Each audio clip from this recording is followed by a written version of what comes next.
I went back and I just had a full on bitch fest with myself. If people are just like automatically jumping on to for your ideas, you might want to just question yourself of like, are you pushing them far enough? Your project owner, they got fired last night, right? So they're no longer at the place of business. And so now you have no project sponsor. What do you do? Brianna, welcome to the Joe Show. Thank you so much for your time. It's my pleasure. I can't wait for the conversation and appreciate the opportunity. Yeah, I'm pretty excited about the work that you do. Your book, Leading Through Freefall, teaches leaders how to manage chaos during the process of innovation. In the process of launching your book, your publisher went bankrupt. What went through Yes. your head in that moment?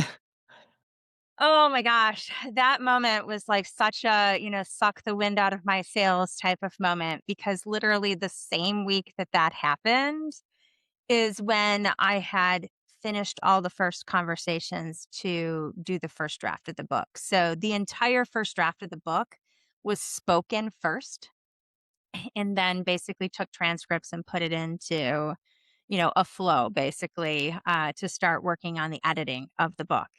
And so earlier that week, like on, Monday, um, the last conversation towards that goal was done. And then on Thursday, I found out that the publisher had gone bankrupt. And so, two things kind of went through my mind, right? Like one, I had had all these transcripts that were made, but I did not have them. And Mm. so it was like, is all of the work that I have done over the past, couple months or maybe 4 or 5 months or so up to this point, is it all gone?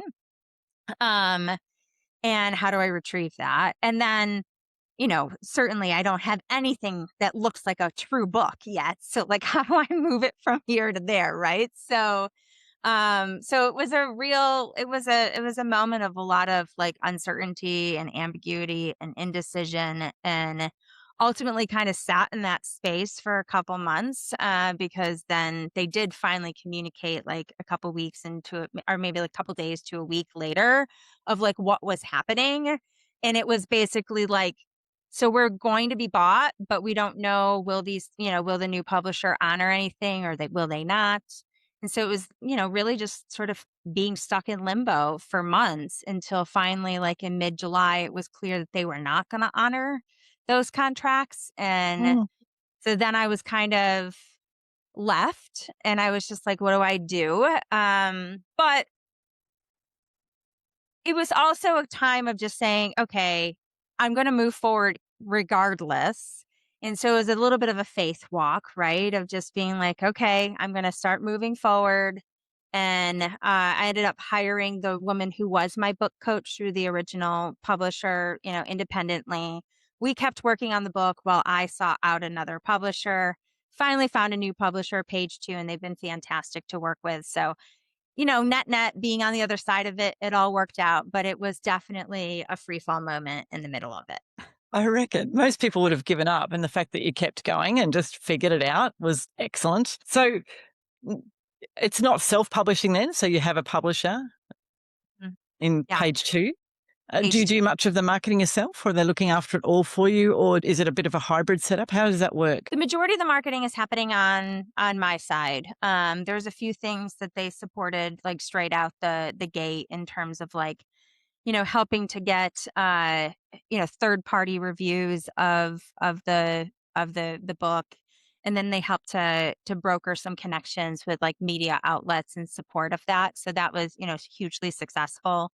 But I would say the lion's share of the marketing effort has definitely been on myself and my team to really get the book out there, and that's Mm. kind of an ever evolving process because what I have found, Joe, is that marketing an $18 book is a lot different than marketing a 5 or 6 six, seven Yes. figure study.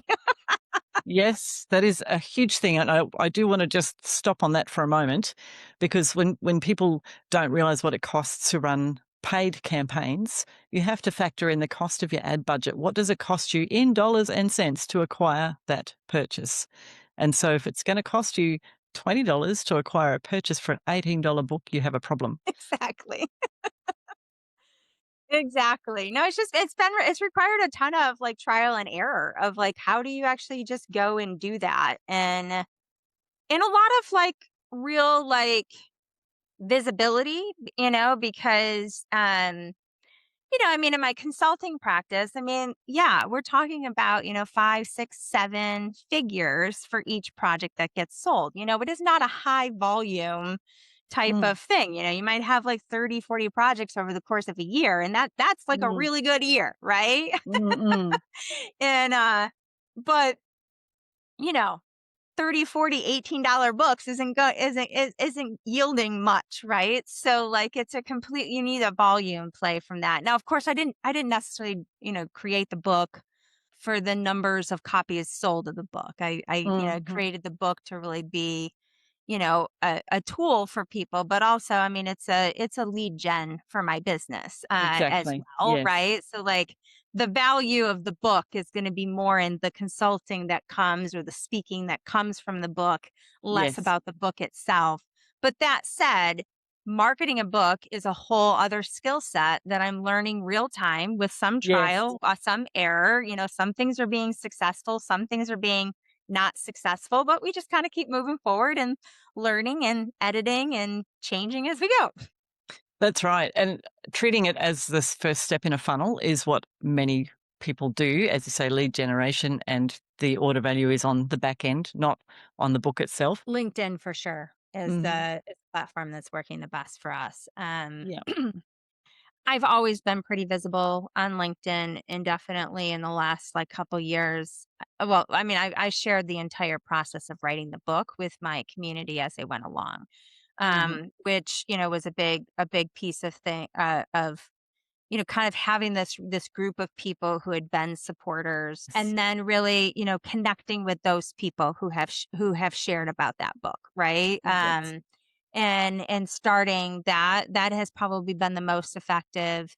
Also, I've been doing a fair amount of speaking engagements and then podcast guesting related to it as well, and I think that has helped.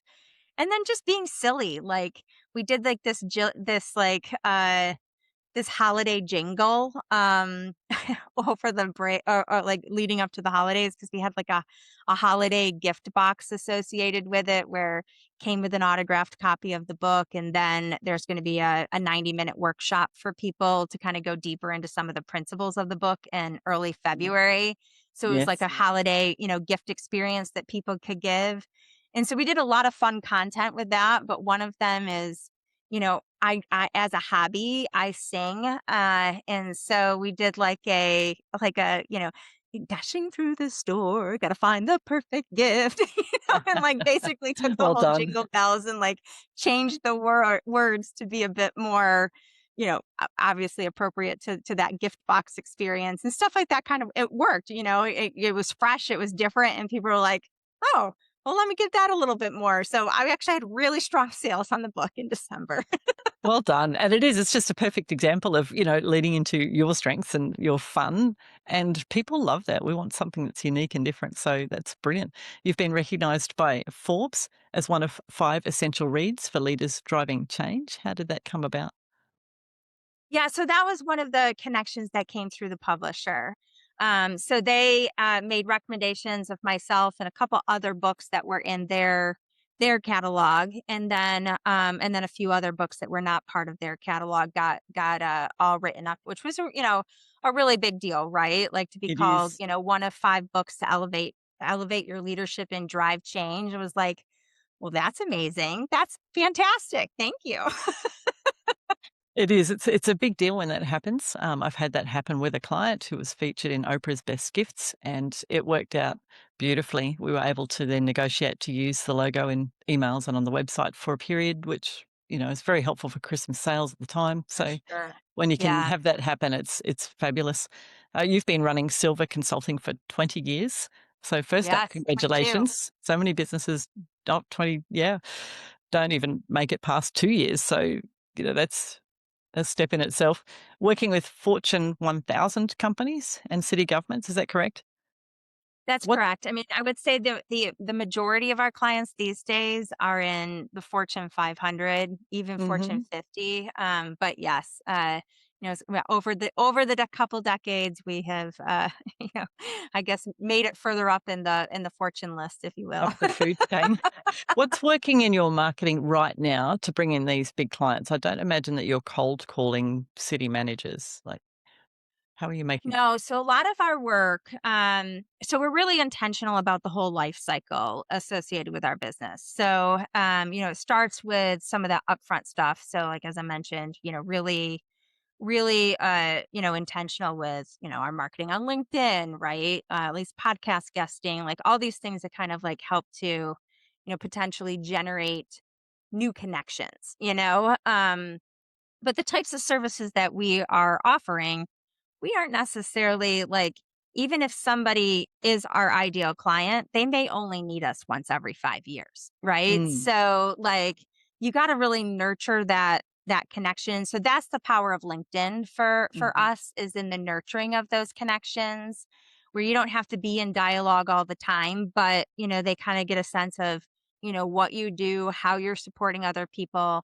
I regularly have people who I met 10 years ago who will then reach Yes, out and say, "Hey, now I have a project and you're perfect for it." Right. And yes. so that's kind of like the role that happens. But once something comes in and there's like an actual lead that, is somebody's got a project right there, we have a really intentional scoping process that we lead people through. And Mhm. so oftentimes they come out of that scoping conversation even understanding their project better than they did when they came in. That And is brilliant. so, Yeah. and that's, one of the tools that's referenced in the Leading Through Free Fall book. It's just to sort of gain alignment and framing the problem appropriately. And Mm, so that really helps us to really make sure that we are putting together proposals that are, really hitting the mark. And we have a really high hit rate and close rate on proposals. Like it's any year it kind of wavers between like 80-85%. So for mhm. a typical consulting company, that's, from what I understand, is pretty amazing. Pretty solid because you've done the groundwork first, as you say, in vetting and checking things are in alignment and building that trust on LinkedIn and elsewhere over time. Exactly. Having that, long-term view, it's a very wise way to do business and, yeah, Yeah. shows in your close rate. It's brilliant. Um Yeah, and so then once they come in and they start working with our team, then we also have, pretty standard ways in which one of the core values that we really offer is a different type of partnership to our clients.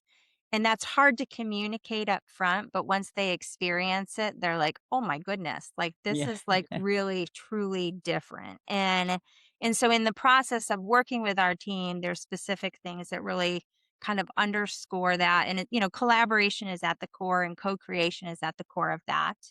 And then as we finish projects and, technically our work is, quote unquote done, then we, continue though to still check in with the client. So the cadence of that check in, differs. But ultimately, what we're trying to do in those check ins is really understand like what actions have been taken on the work that we were involved with them, and also helping them to more broadly understand the impact, because sometimes we can very simplistically say, well, was action one taken? Yes, no. If no, it was a failure, right? Or if yes, it was a success. But we find that with our work, and particularly with how collaboration is at the core of how it gets done, there's a lot of byproduct impacts of our work that Mhm. are above and beyond the actual topic or project that we were, talking about specifically. And so in the context of those conversations, we also help to bring those to the fore, which then like, the full value of working, of what was yielded from the work together, like really becomes, visible. And then just continuing to stay in dialogue. And so we get a lot of our work through repeat business. We Mhm. also get a lot of work through referrals. And usually when we work with somebody and they move to another organization, Yes. oftentimes they will then call us at that new organization, right? So it kind of is like those are the primary ways in which we are yielding new work. And lastly, I guess the other piece is there's certain times of year, like the start of the year, where everybody's putting together learning agendas and learning plans. Like, that it's like these are times to connect and be like, okay, what are you trying to do this next year? And, where and how could we be a value add to you in that process? Right. And so we're afforded the ability to have those conversations because we're such a relationship focused business. Yes, it's very solid. I love hearing it because it's just solid from start from as the relationship's first connecting right through the process and the follow up to bring the value out. I like seeing how thorough you are. So many businesses are not, and I think it's a great example of how to do things very well. In your book, or you're teaching people how to lead, through the innovation, and it's messy in the middle. And I understand with innovation, we all say we want it, but then it feels uncomfortable and problems happen and obstacles turn up. How do you take a team through that messy process? Can you share any client examples? Are you able to do that? Oh, absolutely. So, so first of all, it's kind of like three different distinct stages to think about the process. So there's the suiting up part of the process, which is really like that's all the things that you can predict. It's things like, oh, we need to know what success really looks like and feels like. And so, let's get really clear about that, right? And there's a tool to support that. Or, we want to do innovation but innovation can mean a lot of different things. It So can. like how do we get clear about what innovation means in the context of this project, right? Yes. And and so there's another chapter that's all around defining your innovation ambition, right? And so each chapter kind of has a different focus, but the whole suiting up section is either around different ways to gain alignment with the team and or how to have anchor points to come back to. So getting to coming back to the comment you just made around like everybody wants innovation, but then they get uncomfortable and start shrinking back, right? Like something like the innovation ambition matrix is perfect because then you can say, and like one of the case studies that I share in the book is, a group was like, oh yeah, we want game changing innovation, right? As they started their project. And then as we got further into the initiative and we started like, we were in ideation and coming out and choosing, what to push forward into prototyping and testing, then they started choosing all these things that were just incremental innovation Oh, no. ideas, right? And it was just like, all right, we gotta have an alignment connection here because you said you wanted this, but now you're choosing this. Has something changed internally, which sometimes it does, right? Yeah. And we need to adjust our ambition, or do you need to adjust your ambition and you're kind of falling back on what just feels comfortable? So the whole first section, that suiting up, is about, setting yourself up for success and creating anchor points to come back to. Then there's the midsection, which is all the free fall. So this is like the stuff that comes out of from left field that you could never predict happening, but now you're stuck sort of dealing with it. So like Hmm. an example is, oh, like your project owner, they got fired last night, right? So they're no longer at the place of business. And so now you have no project sponsor. What do you do? Right? Or like the one of the stories I share in the book is it's a good thing. Like we were working on a project for a big CPG company and it really started to get like a global presence, the project that we were working on. And they had a global meeting coming up and they said, we really need to advance the insights of this project to hit on the timeline of this global meeting. Well, the problem is it was already a pretty lean timeline for the project to begin with, and they need me to cut another like 3-4 weeks off of that timeline. And I'm like, how do I do that? Right.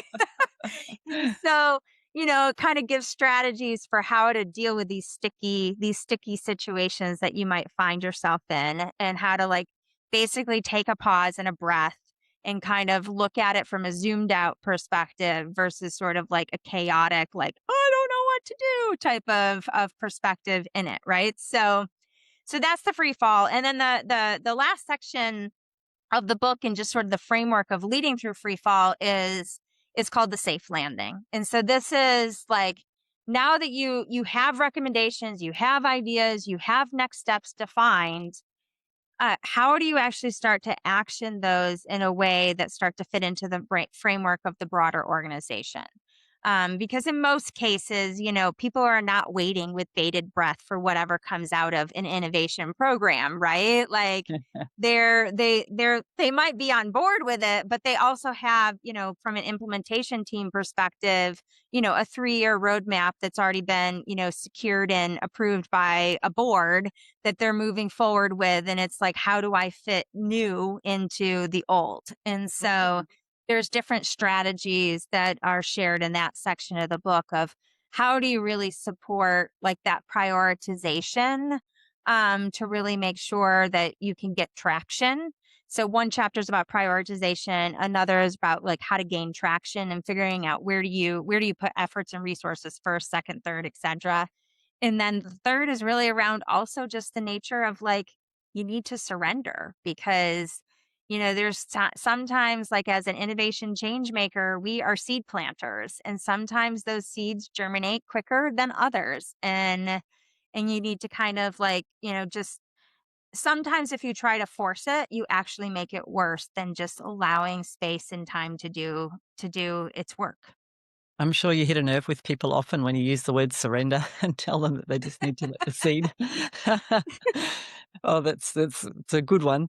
I noticed that you post about morning journaling, and to me, leadership, business ownership, it actually just brings out a self-development program organically in each of us. So how do you use journaling as I guess, a technique for your own self-development so that you can better handle situations in your work and in your training? Yes, I started journaling daily probably 10 years ago, maybe. And I would say prior to that, I felt very chaotic in my brain Mhm. a lot of the time, right? And I also had a high level of anxiety as well. And so I started this practice of journaling. It changes over time.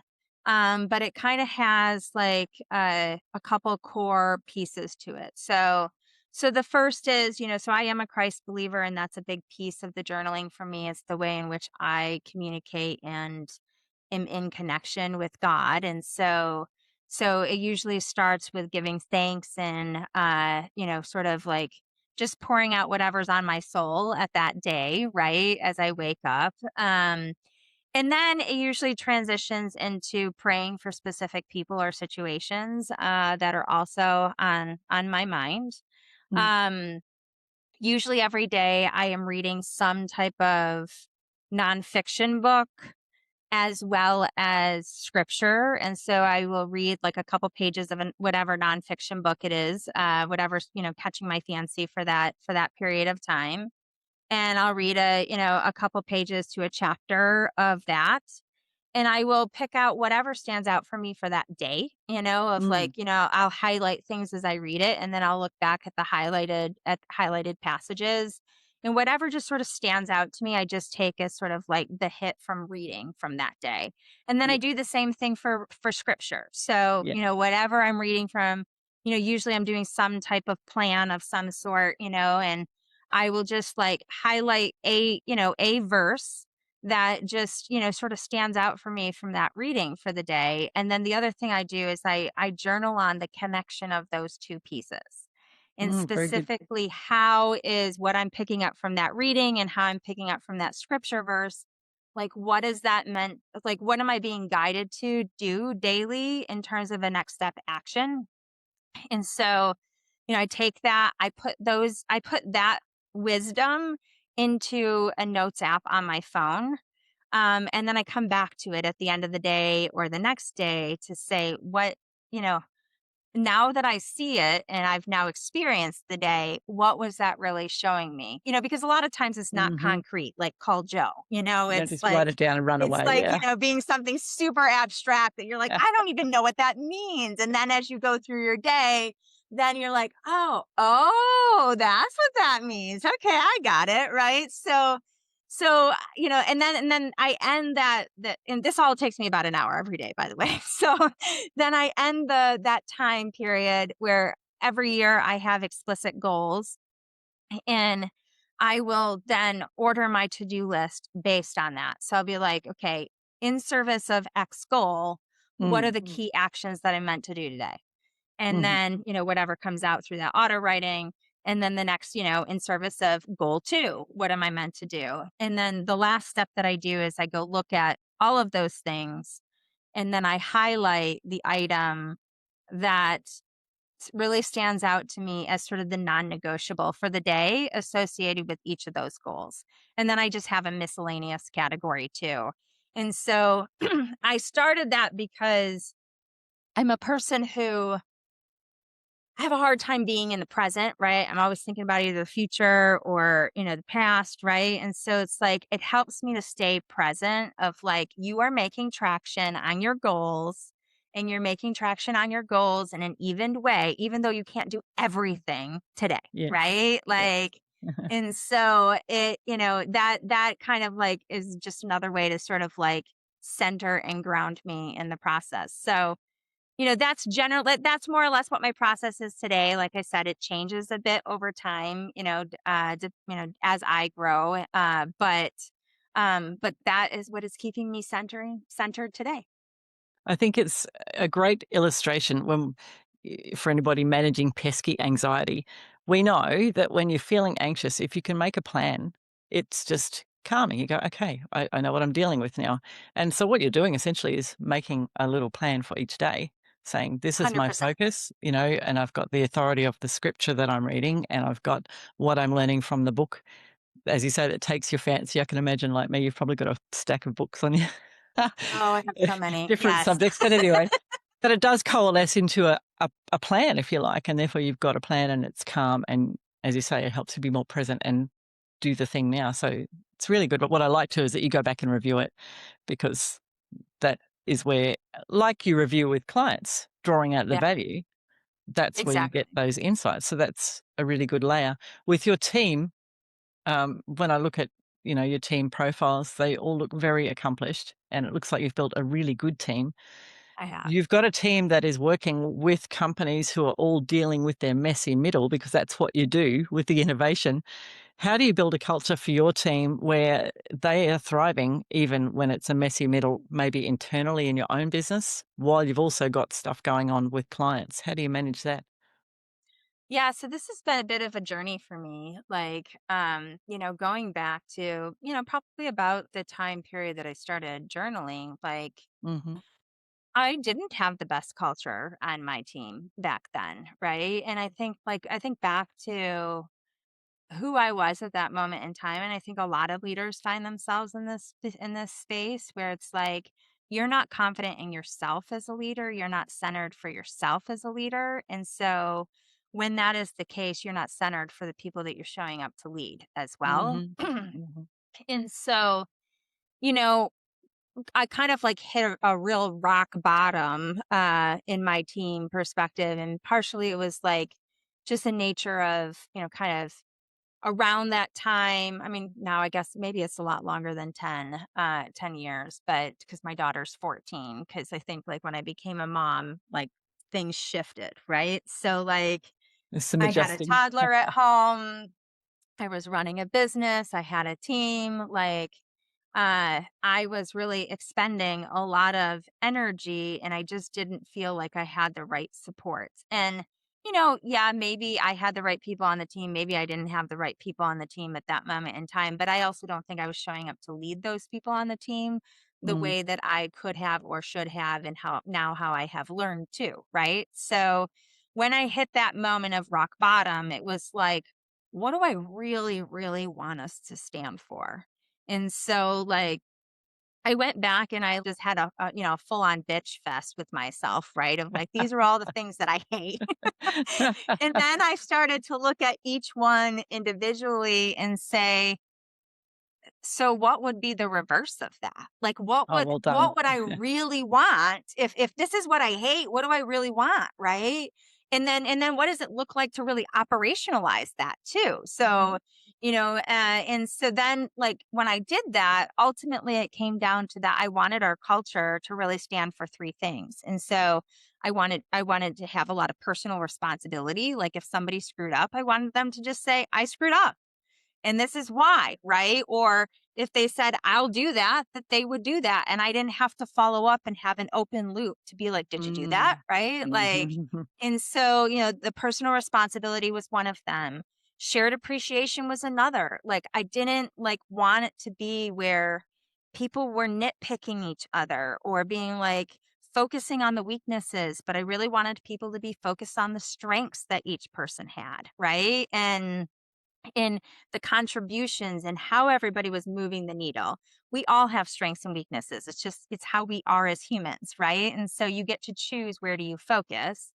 And then the other thing that I really wanted is I wanted a culture that at its core was all around collaboration. I didn't want infighting. I didn't want people throwing each other under the bus, which there was some of that happening. Mm. And so when I started to look at that, I said, all right, if this is what I want, how do I start to build it?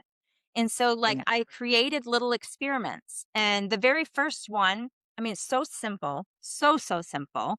But I had gone to a networking event and I had heard somebody talk about this. And I was like, that's brilliant. I'm going to start it on Monday. And it was just literally like coming into, there, she actually had like a card that she gave me. And it was like, you kind of, I don't know, there's like maybe 6 or 7 emotions on that card.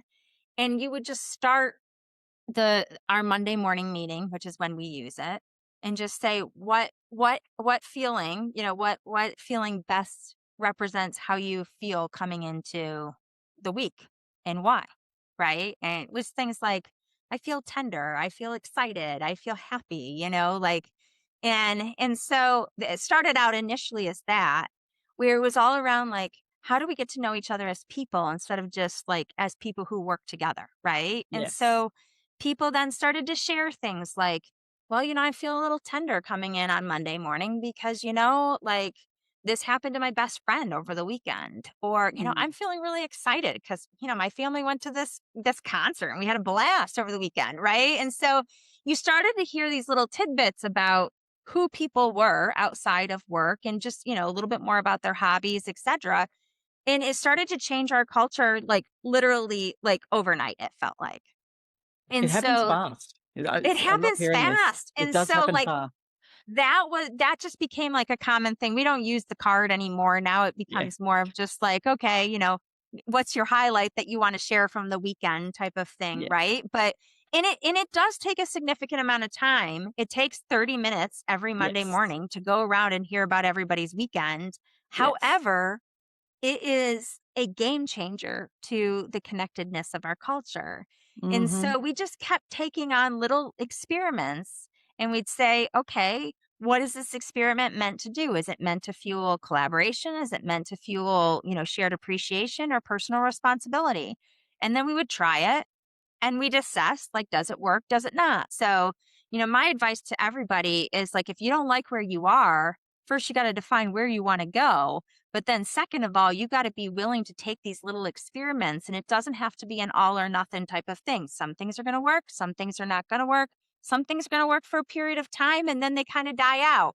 But you just got Yes. to like kind of, keep iterating and keep experimenting. I love that flexibility. I love that you put it in, take it out, whether it's working or not. And I guess just really assessing and listening and seeing your team. It makes such a massive difference when people truly Huge. see each other and know each other and appreciate each other's strengths and weaknesses, as you say. So you say Yeah, and that, so I mean, like today, our team is so connected, and the level of cohesion. People who leave our team, to take on new opportunities. I think almost all of them in the last 5 years have come back and said, "Oh, I just so miss you guys." Like I've never had an environment that is so fun to work in, that I feel so supported in. And so, as the leader, now I'm like, yes, that is everything that I was hoping to make happen. But it doesn't happen overnight. It really takes a lot of intentional effort. Like in continued intentional effort, even once you have quote unquote arrived, right? I think you've exemplified beautifully. I read yesterday in an email from Tom Bilyeu. He just kind of said, everything is your fault, and that's the good news. And the fact that you sat down and had the bitch session and let it all out and then go, okay, flip it around. What do I want it to see? What do I want it to Yeah. be? And started making those small experiments. We have so much more power to make change than we often realize when we get stuck in our little ruts. So, Yeah. Yeah. fantastic encouragement for people.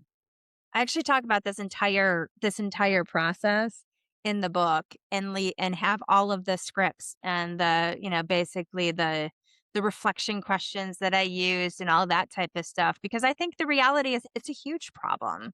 And I Mm. think most leaders don't have the self-awareness that they are part of the problem.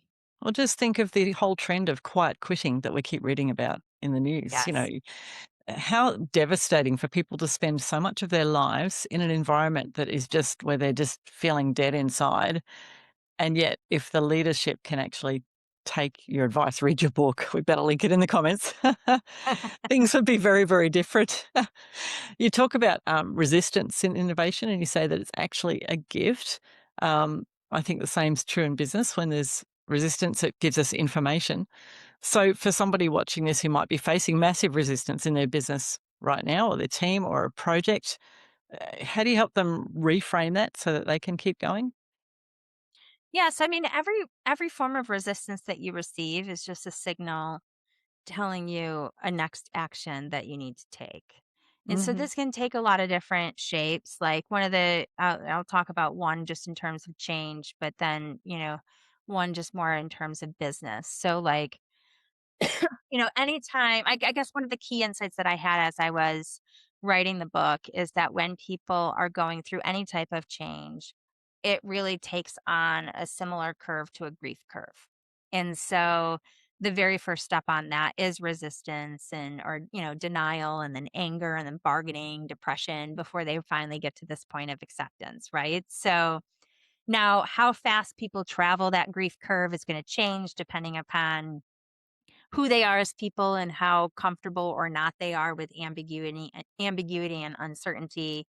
It also is going to change depending upon like the scale of the initiative that you're doing. But like, from a change maker perspective, if people are just like automatically jumping on to for your ideas, you might want to just question yourself of like, are you pushing them far enough or not? Right. So like that's Yes, just yes. something that for me as a change maker and leading that, like that was just like a huge aha of like, oh, so I really shouldn't be frustrated. I just need to be more compassionate about this is where they are on the change curve and kind of move from there, right? So that's one piece of it. For me personally though, there definitely have been seasons in my business where it's like everything that you did before is no longer working today. And those are like really, really challenging situations for many, many different reasons, right? Mhm. Like, one, oftentimes they just come with a massive amount of stress, especially if you have, employees and have, heavy payroll and all the other stuff like I do. Like, those, you don't have a huge runway for figuring out all that stuff. So, Mm. like, there's stress associated with that. And then there can be also just sort of like, identity sort of hit to the ego type of perspective. It's like, well, I thought I was more of a change maker, kind of leaning forward and kind of seeing the future. And I guess I'm not, right? Like, so there can be a little bit of a hit to the ego there. But I think like when those seasons have happened, what they have really forced me to do, and I'm kind of like right now, like mentoring a friend through a similar season in her business. I'm like, it's not necessarily saying that you should hang it up and move on. It's just saying that you have to change the way in which you work. And you only change when you get to the point of pain, to the point where It's you can't true. move forward, right? Yes. To anymore. So like in those seasons that I've had in my business, I've had to like get to those moments so that I'm really prepared to let the old processes die to bring the new processes in. And, I started, earlier back when I said, we have like an 80-85% hit rate with our proposals. We didn't used to, right? But we hit a season where it was like, it just felt like every opportunity coming into the door just wasn't converting into a sale. And it Mhm. really took a lot of like energy to be like, what is going wrong? And that's when we put in a bunch of things in the upfront sales process that changed. I mean, I don't recall what our hit rate was back then, but let's say it was like 30% or something to then now 80, 85. I'm like, that's huge. That's It's like massive. amazing, right? And in most of the cases, we aren't losing to somebody else. It's just they're choosing not to move forward with the project. So it's not even necessarily that, they're necessarily choosing to work with somebody differently. I don't know what the exact percentage of those types of cases are, but it's pretty minor of that 15%. And then you can have the opposite problem when a business grows so fast. But if a business grows 3 times, everything breaks, just all the systems. And so 100%. Like, and I feel that too. Like, even in just the growth of our business, like, you definitely hit moments where it's like, the way in which we've worked in the past is not how we can continue to work in the future. And we actually had this instance maybe about 18 months ago, um, for our company. Maybe it was 2 years ago now, relatively recently, where we had to literally re-engineer some full-on processes, and it did not necessarily go smoothly. It's not like everybody was on the team saying, "Yeah, let's do this," right? There was some resistance, but on the back side of that, like actually, just the fourth quarter is always the busiest time in our business, and like we really sailed through like the most difficult, sort of high volume time with so much more ease because of all those changes that we made. So I'm a big believer of that principle, and from a experience perspective. if somebody was listening right now, they're a business owner and they've just copped a whole lot of challenges from all directions. It might be rising energy prices, it might be policy changes according to what's happening in their field, or it might be staffing or whatever, but they're just exhausted and it's feeling pretty messy for them right now. What's one thing you would say to them to help them regroup and move forward? Yeah, so I actually would suggest there is a framework that we oftentimes will use. It's called the Creative Action Pathway Framework. And I would suggest that they, sit down with, piece of paper, cell file, whatever works best for them, right? And just do a dump, first of all the ways in which they feel stuck. Like, just, doesn't matter how many items are on that, 5, 10, 15, what, it doesn't matter. Just like, why do you feel stuck in your business? And then for each of those items, then go and ask yourself, okay, well, why am I really stuck on this? Like, what could I do to get stuck, to get unstuck related to this particular item, right? And just sort of brainstorm on the pieces, because oftentimes, like when we get into those moments, you're approaching everything as the big conglomerate in your head, and it all feels like it's all together, right? And you can't move one thing because it's all just so terrible. And so this is about like, how do you break it down into the details? And when you start to do that and you start to brainstorm for each of those things on that laundry list, how could I do this, or what could we do to change it? There's going to be things on there that you're like, nah, that's not going to happen, right? But there's also going to be things across that whole list that you're like, you know what? I actually could make that change. I could do that. And so the goal is that you kind of, basically brainstorm unfiltered for each of those items that you had put as in terms of why you feel stuck. And then to identify a core set of actions that you're willing to take action on in the things that you feel like you have control over. So, certainly if the market conditions are changing, you might not have control over that, but you do have control over how you talk about your value proposition. And so maybe your value prop has to be much more refined, much more clear, much more targeted, than it's been before, for instance, right? And so that might be a place where you start to take action. And so when I have found myself in those seasons, as well as then when I have coached other people through those seasons in their own businesses, um, when people start taking action, against those things, first of all, again, they feel a lot less anxious. You're probably seeing a good thread here. How many ways can Brianna make herself feel less anxious, right? Yes, But if they feel a lot less anxious, but then also they start to make traction. And because then they're changing something in the system, other things change in the system by, through the byproduct of that. And so they oftentimes soon find themselves unstuck. Brianna Sylver of Silver Consulting, you've shared so much of value today. I'll be putting your LinkedIn profile and, of course, your book and website in the notes. And I just encourage anybody listening, if you're looking at making change in your business and you need somebody to guide you through that process of innovation, to get in touch with Brianna. So appreciate it, Joe. And if you're up for it, I'd love to offer a free gift to your listeners as well. And I'll provide you with the link in the show notes that you can put in, but it'll access a free chapter of the book of Leading Through Free Excellent. Fall, How Innovators Turn Turbulence into Trust. So people can kind of experience it and see if it could be Definitely. supportive to them in their work. That's fantastic. We'll get it into the notes. Thank you, Brianna. Excellent. Thanks, Joe. Appreciate the energy and time.